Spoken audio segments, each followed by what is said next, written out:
জনমত উপেক্ষা করে জোর করে দাবি আদায়ে কথায় কথায় রাস্তায় নামছে কিছু দল।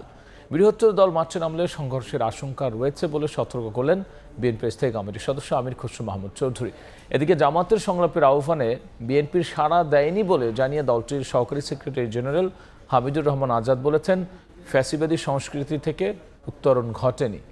এসব বিষয় নিয়ে বিস্তারিত আলোচনার জন্য স্টুডিওতে যুক্ত হয়েছেন সহকর্মী মুরসালিন হক জুনায়েদ। যাচ্ছি তার কাছে।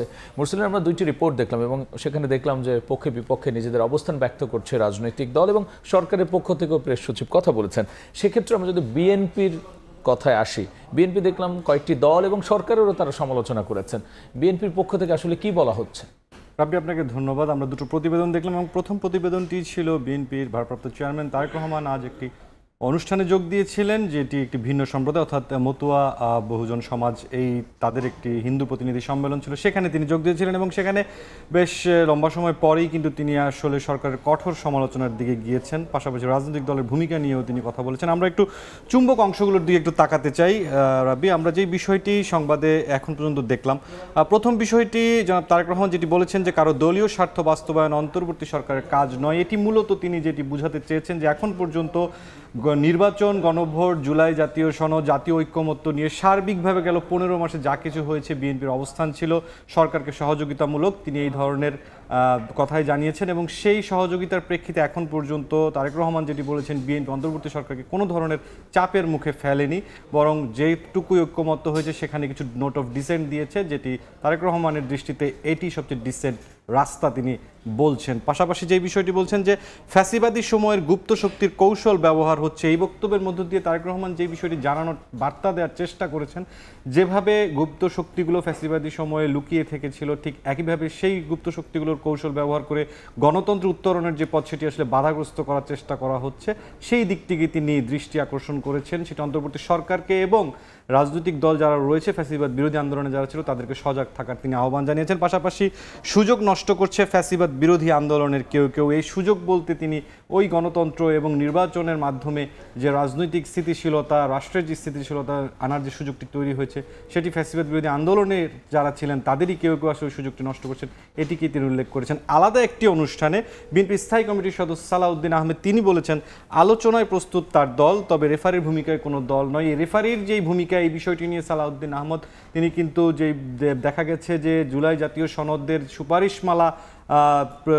দেওয়ার পর থেকেই কিন্তু এই শব্দটি আসলে রাজনীতিতে চলে এসেছে।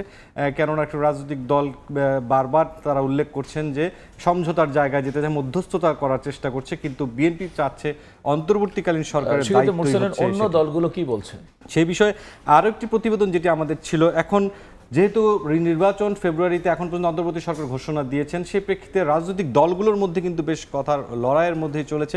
যেমন বিপ্লবী ওয়ার্কার্স পার্টির সাইফুল হক তিনি কিন্তু আজকের যে একটি আয়োজন ছিল সেখানে তিনি বলেছেন যে গণভোটের দাবি আদায়ে জবরদস্তি করছে জামায়াত। এই বিষয়টি তিনি বুঝাতে চেয়েছেন যে রাজনৈতিক অধিকাংশ দলগুলোই তারা নির্বাচনের দিন গণভোটে একমত হয়েছে, এটি বলছেন সাইফুল হক, কিন্তু জামায়াত আসলে আলাদাভাবে নির্বাচনের জন্য যে মাঠে নামছে এটিকেই তিনি জবরদস্তি হিসেবে উল্লেখ করছেন। পাশাপাশি জামায়াতের হামিদুর রহমান আজাদ তিনি কিন্তু বলেছেন যে সংলাপের আহ্বানে সারা দেয়নি বিএনপি। সংলাপের একটি বিষয় চলছে, রাজনৈতিক দলগুলোকে আহ্বান জানিয়েছে অন্তর্বর্তীকালীন সরকার সমঝোতায় আসার জন্য, সেদিকে তিনি দৃষ্টি আকর্ষণ করেছেন। তবে আমির খসরু মাহমুদ চৌধুরী বলেছেন তারা যেভাবে আন্দোলন করছে অর্থাৎ জামাত, তার বিপরীতে যদি বড় দলগুলো মাঠে নামে তাহলে কিন্তু সংঘাতের একটি আশঙ্কা রয়েছে। সবশেষ প্রেস সচিব অন্তর্বর্তী সরকারের বলেছেন যে ঐক্য পৌঁছাতে না পারলে অন্তর্বর্তী সরকারি সিদ্ধান্ত নেবে। এখানে আরপিও যে সংশোধনী সেটি নিয়ে বিভিন্ন রাজনৈতিক দলগুলো আসলে কি বলছেন?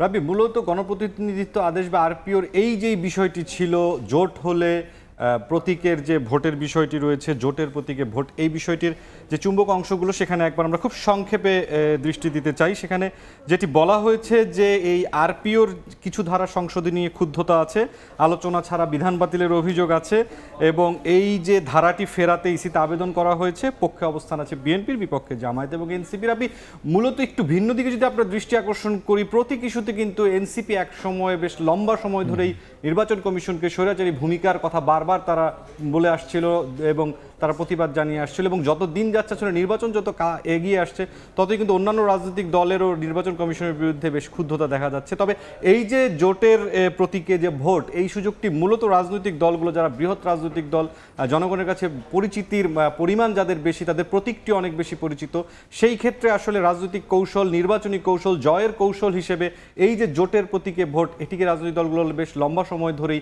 ব্যবহার করে আসছিল এবং ভোটের মাঠে আসলে বিজয় যখন চূড়ান্ত কথা হয়, শেষ পর্যন্ত দলগুলো যারা জোট করেন সেখানে বৃহৎ দল যিনি নেতৃত্বে থাকেন তার প্রতীক নিয়ে অন্যান্যরা ভোট করতে চান। সেই ক্ষেত্রেই মূলত রাজনৈতিক দলগুলোর সাথে আলোচনা হয়নি এমন অভিযোগ করা হচ্ছে এবং বিষয়টিকে ফেরাতেও আবেদন করা হয়েছে। মুরসালিন, অসংখ্য ধন্যবাদ আলোচনায় যুক্ত হওয়ার জন্য। ধন্যবাদ রাব্বি। সামনে নির্বাচন নিয়ে, ব্যবস্থাপনা নিয়ে সরকারের অবস্থান এবং রাজনৈতিক দলগুলোর মতবিরোধ, সব বিষয় নিয়ে আলোচনায় যুক্ত হয়েছিলেন সহকর্মী মুরসালিন হক জুনায়েদ।